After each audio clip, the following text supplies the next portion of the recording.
માયાવી માણસ છે. એટલે પૂછ્યું કે તું કોણ છો? ત્યારે ઉર્વશી નામની અપ્સરા છે એ વંદન કરી અને કહે છે કે મને મારશો નહીં, હું ભૂતેય નથી ને પ્રેતેય નથી. પણ એક બ્રાહ્મણનો શ્રાપ મને લાગ્યો છે, એટલે હું આ પૃથ્વી ઉપર આવી છું અને મારે આ પૃથ્વી ઉપર રહેવાનું છે અને હું તમારા જંગલની અંદર આવી છું.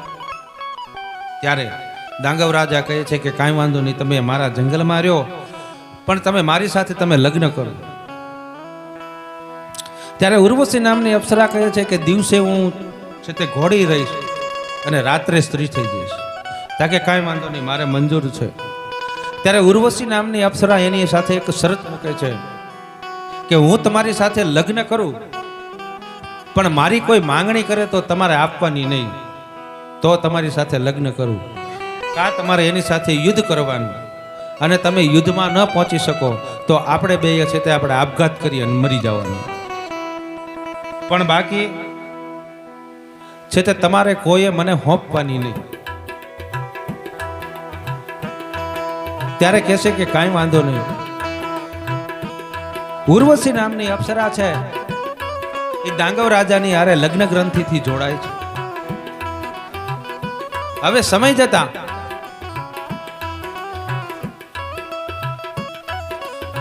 જતા ભગવાનને ખબર પડી કે હવે બૃહસ્પતિનો શ્રાપ છે એ પૂરો થવાની તૈયારીમાં. જો વિચાર કરજો, શ્રાપ છે એ બ્રાહ્મણ આપે છે અને જે ભગવાન છે એને ભેગું કરે છે. આ એનો આપણે પ્રત્યક્ષ દાખલો છે. જ્યારે શ્રાપ પૂરો થવાની તૈયારી થઈ એટલે ભગવાને નારદજીને યાદ કર્યા છે. નારદજી ત્યાં હાજર થયા છે. ભગવાનને વંદન કરી અને કીધું કે પ્રભુ મારું અત્યારે શું કામ? ત્યારે કીધું કે બૃહસ્પતિનો શ્રાપ છે એ પૂરી થવાની તૈયારીમાં છે, 3.5 વજ્ર તમારે ભેગું કરવાનું છે. ત્યારે નારદજીને ખબર પડી કે મને એક કામ છે એ ભગવાને સોંપ્યું છે. એટલે નારદજીને ખબર પડી ગઈ. નારદજી છે એ ભગવાનના આશીર્વાદ લઈ અને દ્વારિકાની અંદર આવ્યા છે. દ્વારિકાની અંદર આવ્યા એટલે ભગવાનના દીકરા જે છે, જે ભગવાનનો દીકરા અનિરુદ્ધ છે, અનિરુદ્ધના લગ્ન છે. નારદજીને ખબર પડી કે અહીંયા જાવ તો કંઈક વસ્તુ બને. એટલે અનિરુદ્ધજી છે એના મેલની અંદર એકલા અહીંયા બેઠા હોય છે. ત્યાં નારદજી આવે છે, નારદજીને વંદન કરે છે, નારદજીને કહે છે કે પધારો પધારો. ત્યારે નારદજી કહે છે કે અનિરુદ્ધજી, કે તારું ફૂલેકું શેની ઉપર ફળવાનું છે? કે તાકે મારા જે પિતાશ્રી છે એમના રથની અંદર, કે તાકે રથની અંદર નહીં, કે આપણે દાંગવ રાજાની પાસે જે ઘોડી છે એની ઉપર જો તારું ફૂલેકું ફરે તો તારી વાહવા છે આપણે 3 લોકમાં થાય, કે બાકી એ રથ બથમાં હું ન માનું. ત્યારે આ બાજુ અનિરુદ્ધજી છે એ અંધારી કોટડીની અંદર જઈને બેસી ગયા છે. પહેલા એવું હતું કે કોઈ પણ રીસાણું હોય તો એ અંધારી કોટડીની અંદર જઈને બેસે એટલે એને રાજા મનાવવા આવે કે ભાઈ તારો શું વાંધો, ચાલો આપણે ડખો પાડવી. એટલે અનિરુદ્ધજીને જોયા નહીં એટલે ભગવાનને પૂછ્યું કે અનિરુદ્ધ ક્યાં છે? તાકી અંધારી કોટડીમાં છે. અને ભગવાને કોઈ દી એમની માથે કોઈ દી કાંઈ લીધું જ નહીં, એટલે કે તમે જઈને મનાવો. એટલે બળદેવજી મનાવવા જાય છે કે બેટા તારે શું વાંધો છે, તારા તો લગ્ન. તાકે મારું ફૂલેકું જો દાંગવ રાજાની ઘોડી ઉપર ફરે તો મારે લગ્ન કરવા, નકર મારે લગ્ન કરવા નથી. કારણ કે કાંઈ વાંધો નહીં, હાલો આપણે કચેરી ભરવી. એટલે બળદેવજીએ કચેરી ભરી દ્વારિકાની. એટલે કીધું, ભગવાનને બોલાવ્યા. ભગવાનને કીધું કે જે દાંગવ રાજા છે એ કોના રાજમાં હતા? કે આપણા રાજમાં, ખંડિયો રાજા છે. કે તો આપણે એના સમ્રાટ છીએ, આપણે કેવી એટલી ઘોડી આપી જ દે. ભગવાન કઈ ઘોડી ન આપે, તમે જે કહો એ ઘોડી એ ન આપે, અને એની માંગણી તમે રહેવા દો. બળદેવજી કે ના, કે આપણે અનિરુદ્ધની ઈચ્છા પૂરી કરવી એ મારો ધર્મ છે. ત્યાંથી એક માણા મોકલે છે, માણાને ચિઠ્ઠી લઈને મોકલે કે દાંગવ રાજાને માલમ થાય કે તારી જે ઘોડી છે એ 1 રાત પૂરતી અમને આપજે. અનિરુદ્ધના લગ્ન છે, ફૂલેકું ફરી લે એટલે અમે તને ઘોડી પાછી આપી દઈશું. આ બાજુ વ્યક્તિ આવે છે ને કચેરીની અંદર ચિઠ્ઠી વાંચે છે. એટલે જે દાંગવ રાજા છે એની માથે મોટું ધર્મ સંકટ.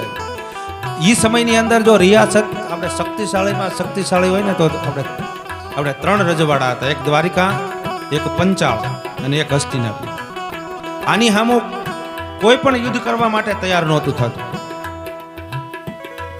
આ 3 રજવાડા એવા મોટા હતા. એટલે દાંગવ રાજાને ખબર પડી કે છે દ્વારિકા સામું યુદ્ધ કરવું એટલે મારું મૃત્યુ નક્કી છે.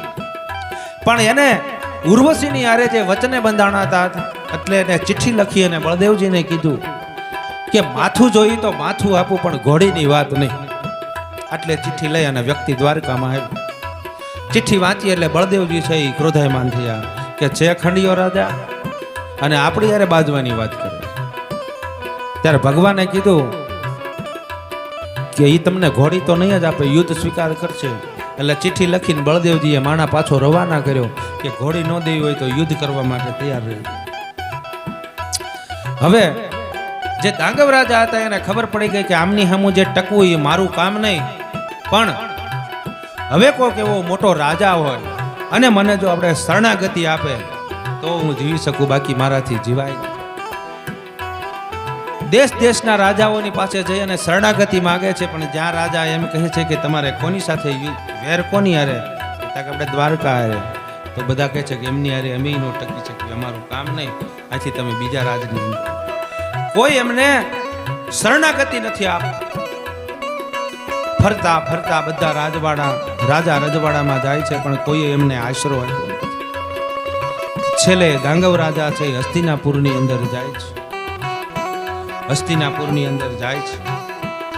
હસ્તિનાપુરની અંદર ધર્મરાજા છે એ દરબાર ભરીને બેઠા હોય છે. ત્યાં જઈ અને દાંગવ રાજા કહે છે કે મને તમે શરણાગતિ આપો. ત્યારે ધર્મરાજા કહે છે કે હું તમને શરણાગતિ આપું, પણ તમે પેલા કયો તો ખરા તમારે વાંધો કોની આવે છે. ત્યારે કીધું કે મારે દ્વારકા સાથે વાંધો છે. ત્યારે યુધિષ્ઠિર મહારાજે કીધું કે અમે તો હગા મામા પૂના થવી, અમારે અંદરો અંદર વેર કરાય નહીં. ત્યારે દાંગવ રાજાના પગ છે એ ભાંગી ગયા કે હવે મને આ સૃષ્ટિની અંદર કોઈ પણ શરણાગતિ આપે નહીં, હવે મારે છે તે આની સાથે બળી મરવાનો વારો છે.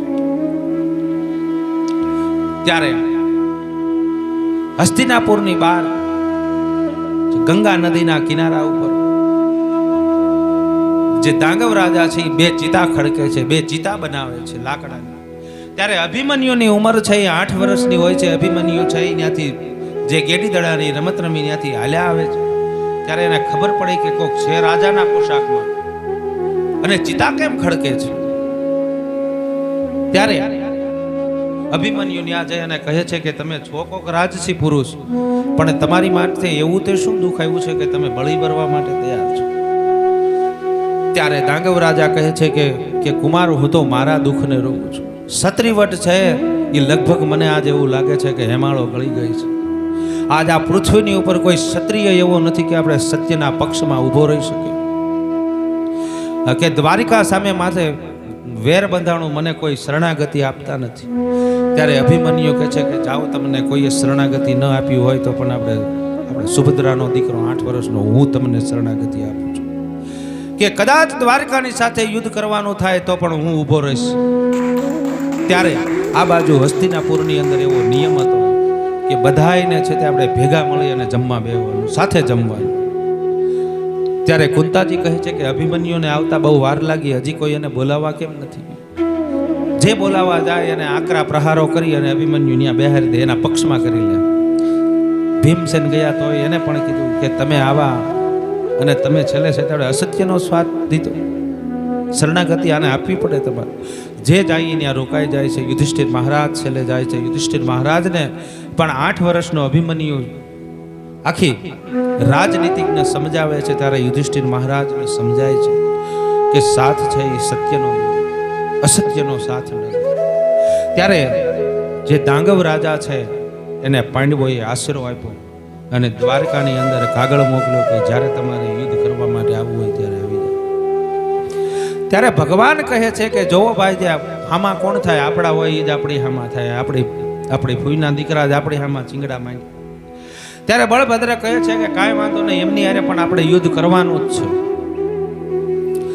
આ બાજુ હસ્તિનાપુરની અંદર યુદ્ધનો દિવસ નક્કી થાય છે. હસ્તિનાપુરની અંદર ભગવાન યુધિષ્ઠિર મહારાજ છે એ ભીમને કહે છે કે તું શિવને પ્રસન્ન કરી શિવનું ત્રિશુલ છે એ તું લઈ લેજે, કારણ કે યુદ્ધની અંદર ભગવાનની પાસે સુદર્શન ચક્ર છે. કદાચ આપણે ચક્ર છોડશે તો આપણે શું છોડશું.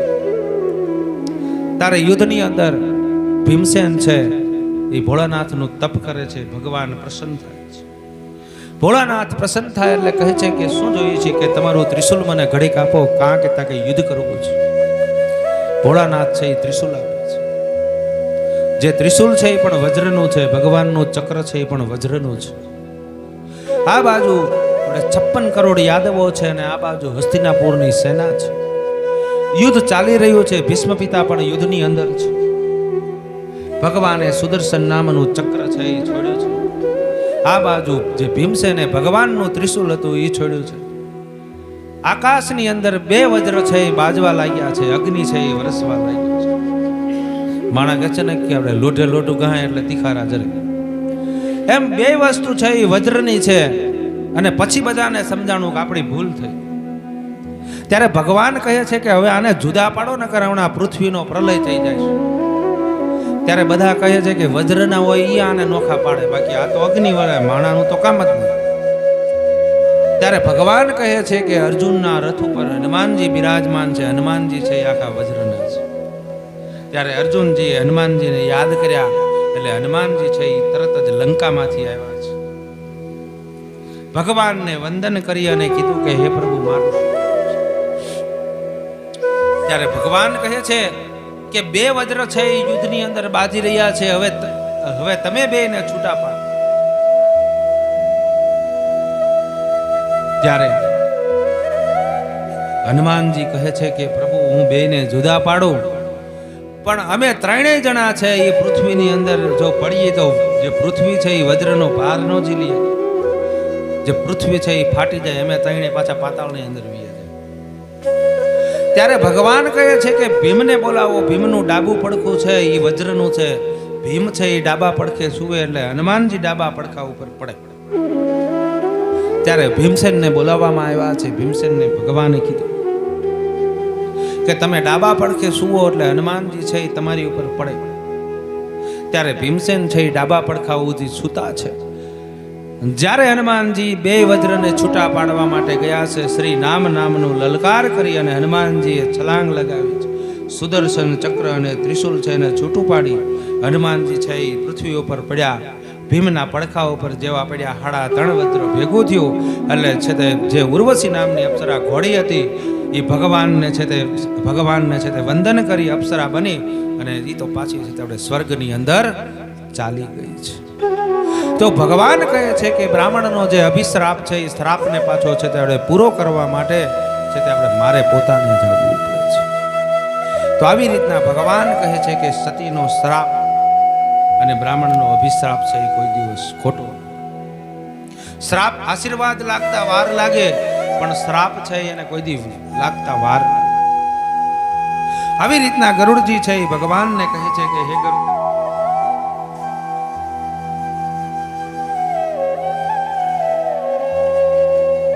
વૈદિક અને કર્મ તમામ વિધિ હું કહું છું, જે વિધિ કરવાથી પુત્ર પૌત્ર અને જે પિતૃ ઋણથી છુટકારો,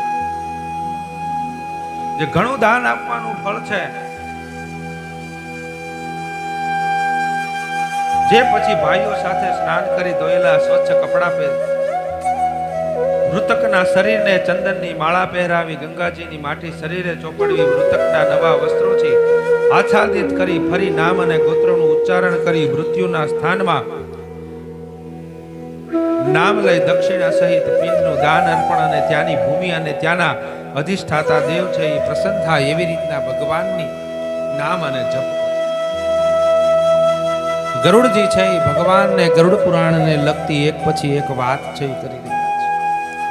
ત્યારે ગરુડજી છે એ ભગવાનને કહે છે કે હે ગરુડ, કોઈ પણ મનુષ્યનું છે જો આ જન્મનું બેલેન્સ હોય, તમે સદકર્મ કરેલું હોય કદાચ અને તમારું આયુષ્ય પૂરું થતું હોય અને તમારું જે પુણ્યરૂપી બેલેન્સ રહી જતું હોય તો ભગવાનને ગયા જન્મની અંદર પણ તમને બેલેન્સ આપવું પડે છે. કે સમય જતા ભગવાન છે ગરુડજીને કહી રહ્યા છે કે હે ગરુડ, કોઈ પણ મનુષ્યનું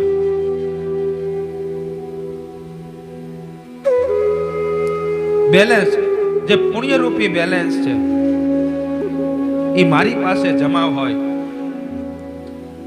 તો એને હું ગમે ત્યારે આપવા માટે જાઉં છું.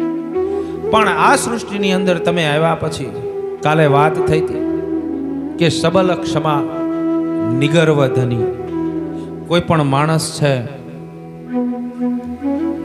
એ ગમે એવો છે તે તાકાત વાળો હોય, પણ કોઈ પણ માણસ છે આપણે તણખલાનો હોય, એના ગુનામાં આવ્યો હોય ને એકવાર એને છોડી મૂકે તો તમારે સમજવાનું કે ના. અને ક્ષમાવીર, આપણે ક્ષમાવીર ભૂષણમ, ક્ષમા છે એ વીરનું આભૂષણ છે. કોઈ પણ માણસ છે એને તમને કદાચ કંઈક જો કહી દીધું હોય ને તમે એને જવા દો તો તમારી ઉપર કુદરત છે એ રાજી છે.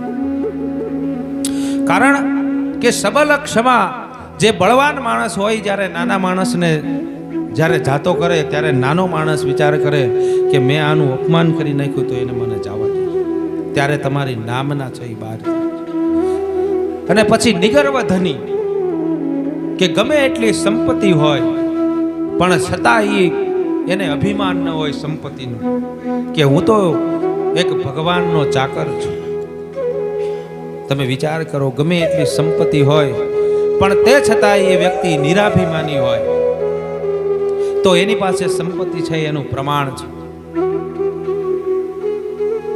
સબલ ક્ષમા નિગર્વ ધની, આ બધી વસ્તુ એવી છે. કોઈ પણ રાજ છે, ભાવનગર દરબાર જે હતા, જે ભાવસિંહજી, એની પાસે સબલ ક્ષમા હતી, ક્ષમાવાન હતા, ધનવાન હતા, પણ અભિમાન વગરના હતા. એક દિવસ હવા મહેલની અંદર હવા ખાવા માટે બેઠા છે. એક ભિખારી છે, ત્યાંથી નીકળે છે. બોરડી ઉપર નજર ગયું. ત્રણ દિવસથી ભિખારીને એના પેટની અંદર અનાજ મળ્યું નથી. ભાવનગરની જે સડકો છે એની ઉપર રખડે છે. પણ બોરડી ઉપર બોર જોયા એટલે એને એવું થયું કે બોર છે, લાય હું એકાદો બોરડીને જો પાણો મારું તો મને બોર આપે. ત્યારે એક પાણો લઈ અને બોરડી ઉપર ઘા કરે છે. પણ બોરડી હોરો પાણો છે, જ્યાં બાપુ હવા મહેલની અંદર હવા ખાવા બેઠા છે, એમના લલાટની અંદર પાણો વાગે છે. ત્યારે જે સૈનિકો છે એ તરત ખબર પડે છે કે શું થયું બાપુને. ત્યારે કીધું કે કોકે પાણાનો ઘા કર્યો છે. તરત એ વ્યક્તિને ત્યાં હાજર કરવામાં આવ્યો છે. ત્યારે કીધું કે તે બાપુ ઉપર તે શું લેવા પ્રહાર કર્યો. ત્યારે ભાવસિંહજી મહારાજ બોલાવે છે કે તે આવું શું લેવા કર્યું. ત્યારે કીધું કે બાપુ, આ ભાવનગરની સડકોની અંદર 3 દિવસથી હું જે ભૂખ્યો આંટા મારું છું, મારા ઉદરની અંદર એક અનાજનો દાણો ગયો નથી. પણ બોરડી ઉપર મેં બોર જોયા, મને એવું થયું કે લાય એક પાણો મારું ને તો મને બોરડી બોર આપે. ત્યારે ભાવસિંહજી મહારાજ કહે છે કે તે બોરડીને કે પાણો માર્યો તને શું આપ્યું. ત્યારે કીધું કે મને મુઠ્ઠી ભરી અને બોરડીએ બોર આપ્યા. ત્યારે ભાવસિંહજી મહારાજ કહે છે કે બોરડી જો તને બોર આપે તું પાણો માર, અને જો તને બોરડી બોર આપે તો હું તો છે તે આપણે ભાવનગરનો રાજા છું, હું તને છે સજા ન કરી શકું. એના માણસોને કહે છે કે આને એક મુઠ્ઠી ભરીને કે રાણી સિક્કા આપી દો, જાઓ. ત્યારે કીધું કે બાપુ આ શું, કે તમે વિચાર તો કરો કે બોરડીને એક જો પથ્થર મારે અને બોરડી બોર આપે તો હું તો ભાવનગરનો રાજા છું, 1800 પાદરનો ધણી છું, મારે એને સજા ન કરાય. ભાવનગરની અમીરાતમાંથી છે તે કોઈ દિવસ કે સજા ન નીકળે. અને ભિખારીને એક મુઠ્ઠી સોનામોર આપે છે. સબલ ક્ષમા કહેવાય. કા નકર ઈ માણસને ધારે તો હુળિયા નો ચડાવીએ. પણ સબલ ક્ષમા અને નિગર્વ ધની, તમે વિચાર કરો, કાળ છે એ બધાને ખાઈ ગયો પણ એની નામના આજ પણ જગતના ચોકની અંદર અમર છે. આજ પણ એને આપણે યાદ કરીએ છીએ. શું કામ? કે એની વીરતાના હિસાબે, એની ક્ષમાના હિસાબે. ક્ષમા છે અને દયા છે. દયા છે એ તો આપણા ધર્મનું મૂળ છે કે દયા ધર્મ કા મૂલ હૈ, પાપ હૈ અભિમાન. કે તુલસી દયા ના છોડીએ કે જબ તક ઘટ में પ્રાણ. જ્યાં સુધી આપણા શરીરની અંદર રામ બેઠો છે ત્યાં સુધી આપણા દિલની અંદર દયા હોવી પડે. તો આ બધું આપણને ક્યાંથી મળે? કોઈક સંતના સાનિધ્યમાં ગયા હોય, કોઈ સતગુરુના સાનિધ્યમાં ગયા હોય, દેવ મંદિરે જતા હોય, સત્સંગમાં જતા હોય, તો આપણને ત્યાંથી આ જાણવા મળે. તમે પટેલને ભેગા બેહો તો તમને જે ખેતીનો વિષય મળે. આપણે સમાજમાં બેહો તો કેમ માલ તારવો એ ખબર પડે, પણ તમે સંતના સાનિધ્યમાં જાઓ, જગથી જુદા સાનિધ્યની અંદર તમે જાઓ તો તમને ખબર પડે કે ઈશ્વર શું છે. તો ગરુડજી કહે છે કે હે પ્રભુ, જે નરકોના તમે વર્ણન બતાવ્યા, સતી કહે છે કે હે ગરુડજી, કોઈ પણ એવું નથી કે બ્રાહ્મણ કે કોઈ પણ માણસને જો ખોટી રીતે હેરાન કરવામાં આવે તો એનો દોષ તમને લાગે છે. કોઈ પણ મનુષ્ય છે એને ખોટી રીતે રંજાડવામાં આવે છે, સત્યનો દ્રોહ કરવામાં આવે છે, અસત્યનો સાથ આપવામાં આવે છે તો પણ તમને પાપ લાગે છે. વાદ વિવાદમાં પડવા છતાંય શુદ્ધ સત્ય અને ધર્મયુક્ત માનવી તપાવેલા લોઢામાંથી પણ ક્યારેય દાજતો નથી. એમાં પતિ સાથે ચિતા પર ચરનારી સ્ત્રી પણ ક્યારેય સળગતી નથી. અર્થાર્થ સળગતી વખતે એને કોઈ પણ પ્રકારનું દુઃખ સહન કરવું પડશે. પરંતુ મૃત પતિના અંતરાત્મા સાથે એનો આત્મા મળી જાય તો સતી સ્ત્રી છે, કોઈ પણ પતિ છે એ મૃત્યુ પામે ત્યારે આપણે ઘણા સમય પહેલા એવું હતું કે સતી સ્ત્રી છે એની પાછળ એના પતિનું શબ લઈ ખોળામાં માથું લઈ અને સ્ત્રી છે એ સતી થઈ જતી. પણ ગરુડ પુરાણની અંદર ભગવાન કહે છે કે ઈ સતી કોણ? કે એના આત્મા એક થઈ ગયા હોય, એના ખોળિયા જ જુદા હોય. ઈ સતી સ્ત્રી છે જ્યારે ચિતા ઉપર ચડે તો એના શરીરને છે તે જે દાવાનળ છે એ સળગાવી શકે. પરંતુ જ્યાં સુધી સ્ત્રી પોતાના શરીરને ને પતિની સાથે આગમાં સળગાવતી નથી ત્યાં સુધી અને પતિના મરણ ટાણે એની સાથે સતી થઈ. અને પતિના મરણ પર જે સ્ત્રી પતિની સાથે અગ્નિમાં જે પ્રવેશ કરે છે તે વશિષ્ઠજીની જે પત્ની અરુંધતી તે સમાન સ્વર્ગલોકમાં વસવાટ કરે છે. ત્યાં સ્વર્ગમાં એ સ્ત્રી અપ્સરાગણો દ્વારા જે પૂજાતી તે પતિ સાથે ત્યાં સુધી પણ હજારો વર્ષ સુધી સ્વર્ગની અંદર રહે છે. જ્યાં સુધી 14 ઇન્દ્ર રાજ કરતા હોય, જે સ્ત્રી પતિની સાથે સતી થાય છે, માતા પિતા અને જ્યાં એના લગ્ન થાય છે ત્યાં આ ત્રણેય કુળને સ્ત્રી છે એ પવિત્ર બનાવે છે. 3.5 કરોડ જેટલા વાળ માનવીના શરીરમાં હોય છે. એટલા વર્ષ તે પત્ની સાથે સ્વર્ગની અંદર આનંદ કરે છે. પછી સૂર્ય સમાન પ્રકાશવાળા વિમાનમાં બેસી અને પતિ સાથે રમણ કરતી જ્યાં સુધી સૂર્યચંદ્ર રહે ત્યાં સુધી તે સ્વર્ગની અંદર એના પતિની સાથે રમણ કરે છે.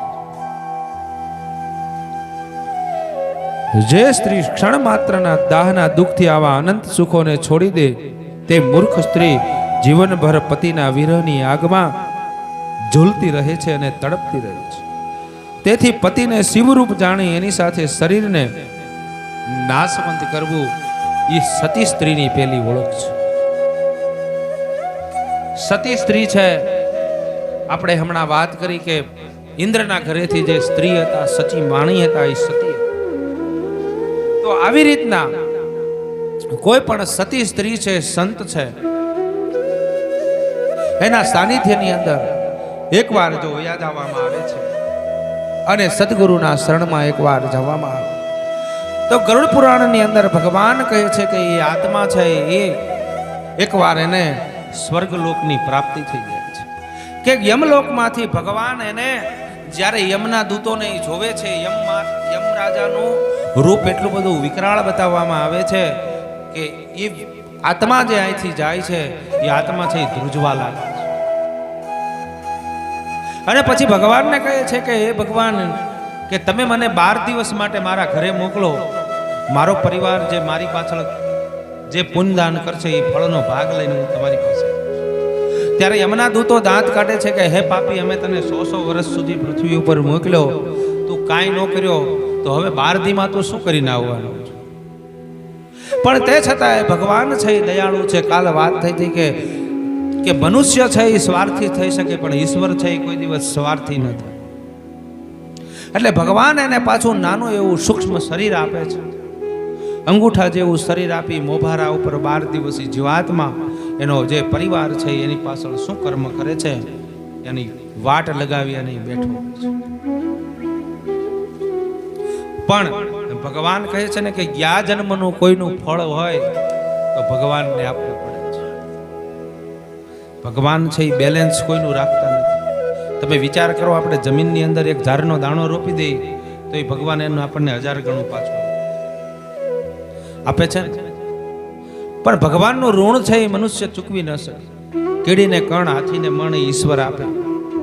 તમે વિચાર કરો, આપણે તો મહેનત કરવી પડે છે. જે ભગવાન અમુક જીવાત્મા એવા પાળે છે કે એ જીવાત્માને હલવું ન પડે, પણ એને જ્યારે ભૂખ લાગે ત્યારે જે ભગવાન છે એ એના મોઢા સુધી ખાવાનું મોકલે. અજગર છે, એને ભૂખ લાગે ને ત્યારે ખાલી હળવળે.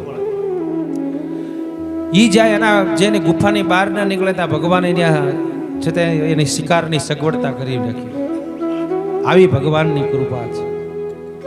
પણ ઈ ઈશ્વરને આપણે ઓળખી નથી શકતા કે જે મનુષ્ય દેહ આપણને જ્યારે સંતાન છે માના ઉદરની અંદર હોય ત્યારે એ સંતાનને બહુ દુઃખ પડે છે, ત્યારે એ ઓમ નામનો સાક્ષાત્કાર ભગવાનની અંદર કરે છે. માના ઉદરમાં ઓમ નામનો શબ્દ જપે છે અને ભગવાનની પ્રાર્થના કરે છે કે હે પ્રભુ, તમે મને હવે છોડાવો આમાંથી. હું સૃષ્ટિની અંદર આવીશ એટલે હું તમારું નામ સ્મરણ કરીશ, હું તમને વચન આપું છું. પણ જેવો સમય જતા માના ઉદરમાંથી જીવાત્મા બહાર આવે છે, ઓમ શબ્દ ભૂલી અને ઉઆ ઉઆ ચાલુ કરી દે છે. આપણે કહીએ ને કે જન્મતા વેત બાળક રોયું, એ ઓમ નામનો શબ્દ ભૂલી જાય છે, ભગવાનની માયા લાગી જાય છે. એટલે ઓમ નામનો શબ્દ ભૂલી અને ઉઆ ઉઆ ચાલુ કરી દે છે. તો આવી રીતના ભગવાનને ભગવાનના જે કોલે બંધાણેલો છે એ જેવો આ સૃષ્ટિની અંદર આવે એટલે ભગવાનની માયા લાગી જાય. પણ ભગવાનની માયા કોને ન લાગે? જે વિષ્ણુ ભગવાનનો ભક્ત હોય ને એને ભગવાનની માયા ન લાગે. તમે સ્મશાનની અંદર જાજો, ત્યાં જોજો તમને માયા ન લાગે, કારણ કે ત્યાં શિવનો વાસ છે. તમને ખબર પડી જાય કંઈ લઈ જવાના નથી, કંઈ લાવ્યા નથી, એક દી આ બધું છોડીને વયું જવાનું છે. પણ જેવા આપણે સ્મશાનની અંદર બહાર જઈએ એટલે ખબર પડી જાય કોઈ વાડિયા આંટો મારવા નહીં ગયો, કારણ કે બહાર નીકળો એટલે ભગવાનની માયા પાછી આપણને લાગી જાય. પાછા આપણે સંસારની અંદર આવી જઈએ છીએ, કારણ કે સંસારનો નિયમ છે, સંસારની માયા છે એ લાગી જાય. પણ ભગવાનની કંઈક આપણી ઉપર કૃપા દ્રષ્ટિ હોય, કારણ કે ભગવાનની ભક્તિ હોય. જો ભગવાનની થોડીક પણ ભક્તિ હોય ને તો તમને મોટા મોટા જે આપણી ઉપર વિઘ્ન આવવાના હોય ને એના ઉપરથી ભગવાન આપણને બચાવી લે. પણ કાંઈક ભગવાનની આપણી ઉપર કૃપા હોય તો, બાકી ઈશ્વર કોઈથી કોઈને બચાવવા નથી આવતા. ભગવાન કહે છે કે હું કોઈને મારતો નથી, હું કોઈને જન્મ આપતો નથી, પણ મારું સંસારનું જે ચક્ર બનાવેલું છે, જેવું તમે કર્મ કરો એવું ફળ છે ભગવાનનું. એ સંસારનું જે ચક્ર છે એ તમને આવે. આપણે ઝાર વાવી હોય તો ત્યાં પછી આપણે બાજરાની ડુંડી ન આવે, એ ઝારે જ આવે. પાપ વાવ્યું હોય તો ત્યાં પછી આપણે એવું નહીં કોઈ દી રાખવાનું આની ઉપર છે તો આપણી ઈચ્છા મુજબ ગમે એ વસ્તુ છે. એ કર્મ છે એ તમારે ભોગવવું જ પડે.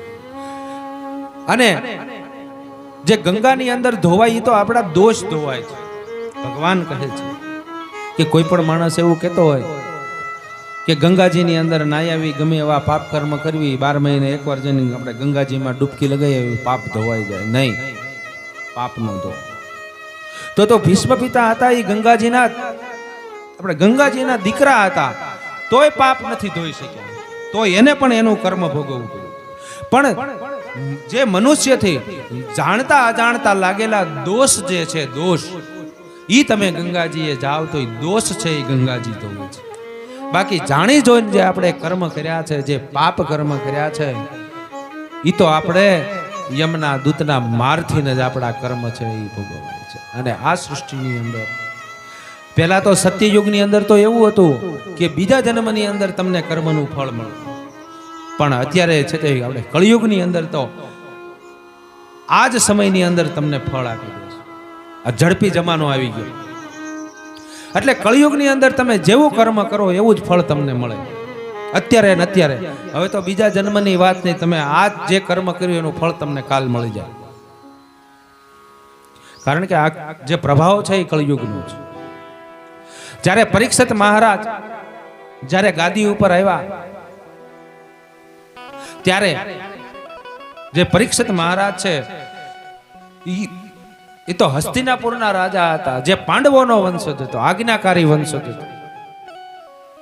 પણ હસ્તિનાપુરની અંદર જ્યારે જે કળિયુગનો વાસ થઈ ગયો એટલે જે પરીક્ષિત મહારાજ છે એ વનની અંદર શિકારે જવા માટે નીકળ્યા છે, ત્યારે એક પગ ઉપર એક બળદ ઉભો હોય છે અને એને એક વ્યક્તિ છે, શ્યામ વર્ણનો વ્યક્તિ છે, એને મારે છે. ત્યારે પરીક્ષિત મહારાજ કહે છે કે આવો વ્યક્તિ મારા રાજની અંદર કોણ છે કે ગાય છે આવી રીતના બળદને હેરાન કરે છે. ત્યારે ખડગ લઈ અને એની ઉપર પ્રહાર કરવા માટે જાય છે. ત્યારે જે કળિયુગ છે એ આપણે પરીક્ષિત મહારાજના પગમાં પડી જાય છે કે મને મારશો નહીં, મારો સમય ચાલુ થયો છે, દ્વાપર છે એ પૂરો થઈ ગયો. ત્યારે પરીક્ષિત મહારાજ કહે છે કે આવી વસ્તુ જો તારા સમયની થતી હોય તો હું તને નહીં જીવવા દઉં. છે તે દયા છે, ધર્મ છે, નીતિ છે, માણસો ચૂકી ગયા. જે ભક્તિ રૂપી એક પગ છે એની ઉપર ધર્મ ઉભો છે. ત્યારે જે પરીક્ષિત મહારાજને કહે છે કે તમે મને જ્યાં તમે મને કહો ન્યા હું રહીશ, પણ તમે મને મારશો નહીં. ત્યારે પરીક્ષિત મહારાજ કહે છે કે મારું રાજ્ય છોડીને તું વયો જા. ત્યારે જે કલિયુગ છે એ કહે છે કે હે મહારાજ, આખી સૃષ્ટિ ઉપર તમારું રાજ છે, હું ક્યાં જાઉં, પણ મને તમે એવી કોઈ વસ્તુ આપો કે એની ઉપર હું મારું સ્થાન રહે.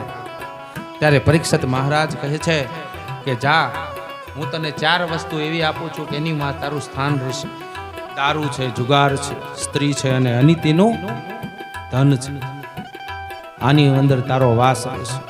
ત્યારે કળિયુગ કહે છે કે તમે તો બધી મને આપણે શ્રેષ્ઠ સ્થાન આપ્યું, કોઈ સારું સ્થાન ન આપ્યું મને રહેવું.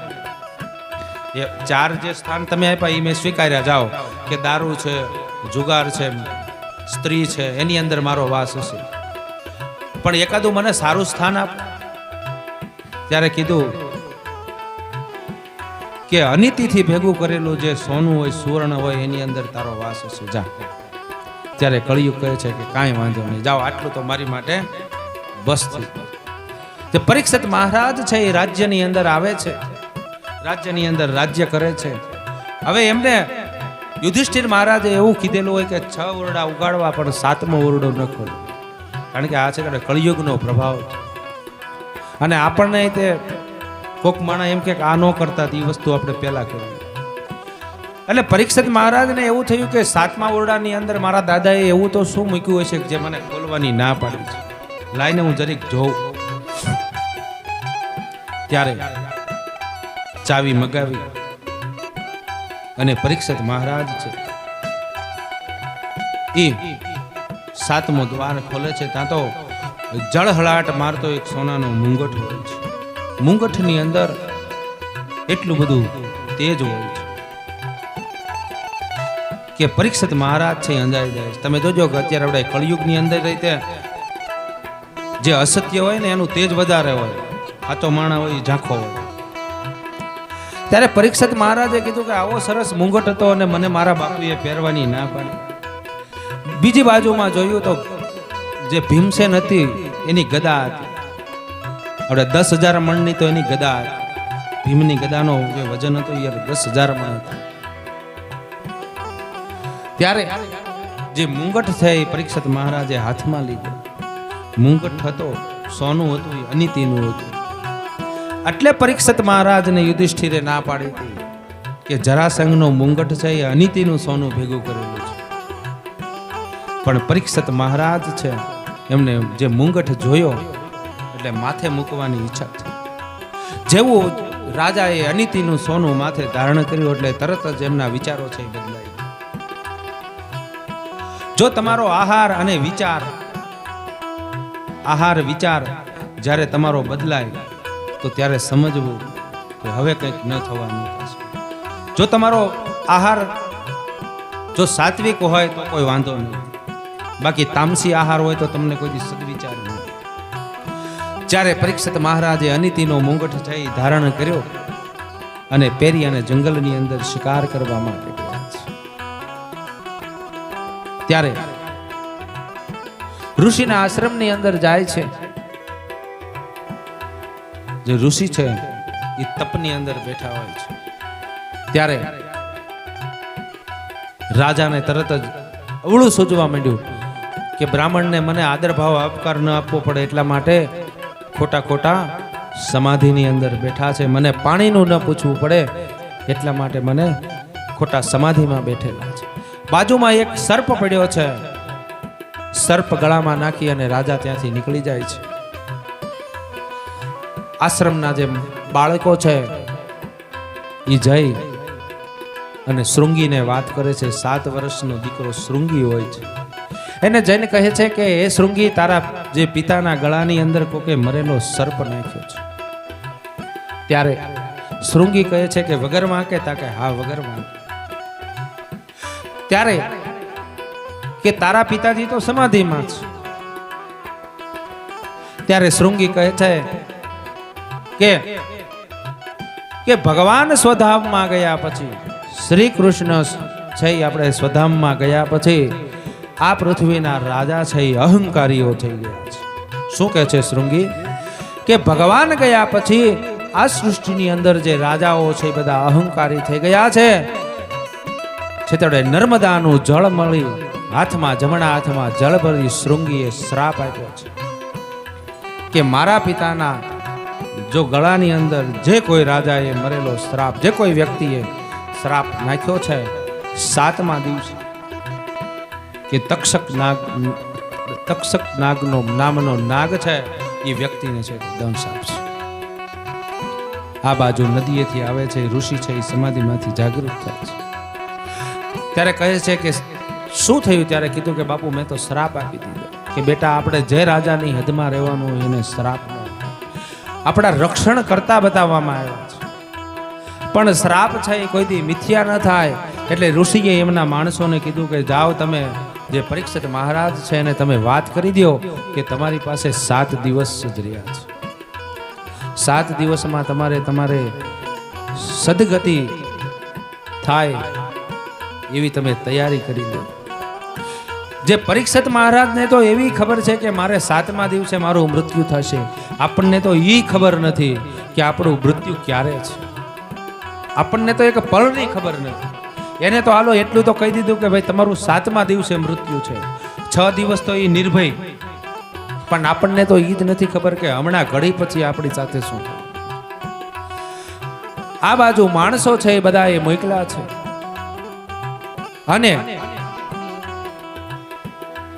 જે ભગવાન જે પરીક્ષિત મહારાજનું રાજ છે ત્યાં બ્રાહ્મણો આવ્યા છે અને કીધું કે તમને 7 વર્ષના શૃંગીએ શ્રાપ આપી દીધો છે કે 7મા દિવસે તમને એક તક્ષક નામનો નાગ છે. ત્યારે એમને બ્રાહ્મણોના આશીર્વાદ છે એ માથે ચડાવ્યા છે, પણ જ્યારે ઘરે આવ્યા ત્યારે એમને અનિતિનો મુંગઠ જેવો કાઢ્યો. ત્યારે એમને ખબર પડી કે ઓહો, મેં તો એક બ્રાહ્મણનો દ્રોહ કર્યો હતો. બ્રાહ્મણનો દ્રોહ મારાથી થઈ ગયો છે. એનું પ્રાયશ્ચિત ચાલુ થઈ, પણ ત્યાં તો શ્રાપ છે એ નીકળી ગયો. એ બાજુ બ્રાહ્મણો